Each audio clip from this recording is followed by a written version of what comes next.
The years had not dulled his memory. They had sharpened it. Every second of those 30 years had been lived for one purpose: to wait for the perfect moment. Arthur Blake was not a man of impulse. He was a man of precision. The world had forgotten the name, buried it beneath decades of new scandals and crimes, but Arthur never forgot. He could still hear the sound of the judge's gavel, the laughter from the man who ruined his life, the cold steel of prison bars that caged him for something he didn't do. He had been 32 then, young, ambitious, and in love. A factory supervisor with plans to start his own business, until Raymond Heller came into his life. Heller, the cunning manager who framed him for embezzlement, had stolen not only Arthur's freedom but also his fiancée, Claire. When Arthur was sentenced to 15 years, Claire stopped visiting after 6 months. 2 years later, she married Heller. By the time Arthur was released, she was gone, dead from what the newspapers called a tragic fall. He never believed that story. Not for a second. Arthur didn't lash out when he got out. He didn't threaten, didn't shout, didn't make headlines. He disappeared into the quiet corners of the world, working odd jobs under false names. He studied people, patterns, systems. Revenge wasn't about anger, it was about patience. The perfect murder, he learned, was never rushed.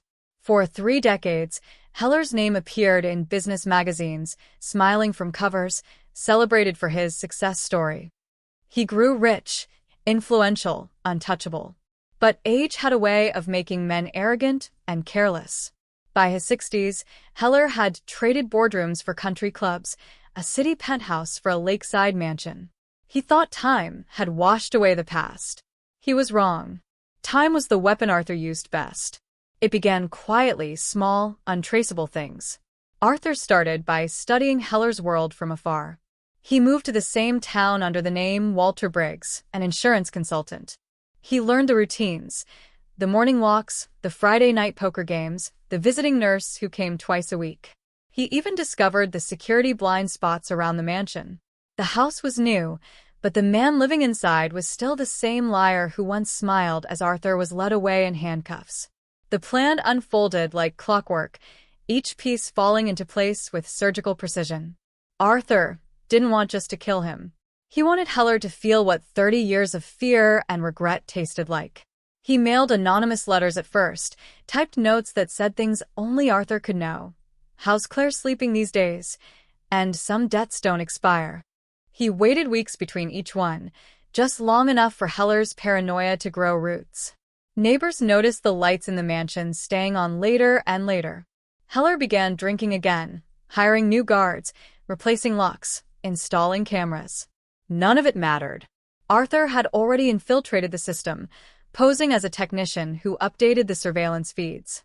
For months, he had full access to every camera angle, every movement inside that house. The murder wasn't impulsive. It wasn't even violent, at least not in the traditional sense. Arthur's weapon wasn't a gun or a knife. It was time, used against the man who had stolen so much of his. One winter evening, he set the plan into motion. Heller had developed a heart condition, a small detail Arthur had learned through medical insurance records. The pills he took were precise in dosage and schedule. For weeks, Arthur replaced just 1 pill a day with a near-identical capsule filled with harmless starch. It wasn't enough to kill him immediately, but it was enough to strain his heart, slowly. By the time the last pill came, one that contained a powerful, undetectable toxin, the damage was complete.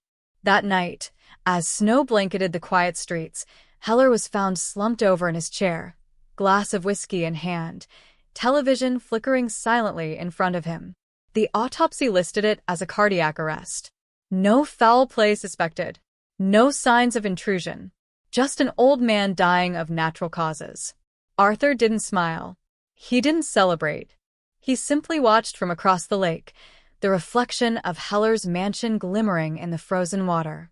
30 years of waiting had ended not with noise, but with silence, the same silence that had filled his prison cell all those years ago. He packed his things the next morning, left the small rented house without a trace. The only thing he left behind was a single newspaper clipping taped to the inside of a drawer. Local business, legend dies at 62. Below it, Written in neat handwriting were 5 words, words that had driven him half his life. Justice served. Patience rewarded. Finally, as the bus carried him away from the town, the snow kept falling, soft, relentless, erasing his footprints, just as he had erased every trace of himself from the world. Somewhere deep inside, Arthur knew this wasn't victory. It was release. Revenge hadn't brought him peace, but it had brought him closure. And for a man who waited 30 years for the perfect murder, that was enough. Arthur rode the bus for hours without knowing where it was headed. The hum of the engine and the steady rhythm of the tires on the wet road lulled him into a strange calm, a numbness he hadn't felt in years. It wasn't joy and it wasn't guilt either. It was something else. Something quieter. The kind of emptiness that comes when the only thing that's kept you alive has finally ended. He stared out the window, watching the snow swirl in the dark. Each flake reminded him of a moment he had lost, years wasted behind bars, letters never sent, the sound of Claire's voice fading into memory. He had thought that killing Heller would fill the void, that justice would heal him. But all it did was leave a silence that felt even deeper. For 30 years, revenge had been his heartbeat. Now that it was gone, he wasn't sure if he had anything left to live for. The bus stopped in a small mountain town before dawn. He stepped off and found himself standing in front of a 24-hour diner glowing faintly against the snow. Inside, the smell of coffee and frying eggs brought him back to simpler times, before his name had been dragged through the mud, before the lies, before the betrayal. He ordered black coffee and sat in the corner booth, watching the steam rise from the cup. Across from him, a young couple laughed softly, sharing pancakes and holding hands. He found himself staring, not with envy, but with an ache he hadn't expected. Once upon a time, that had been him and Claire. He still remembered her perfume, the way she used to trace circles on his wrist with her thumb. He wondered if she ever thought of him after she married Heller.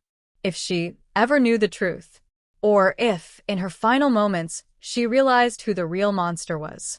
He took out an old photo from his wallet, a faded, creased picture of her smiling in the sunlight.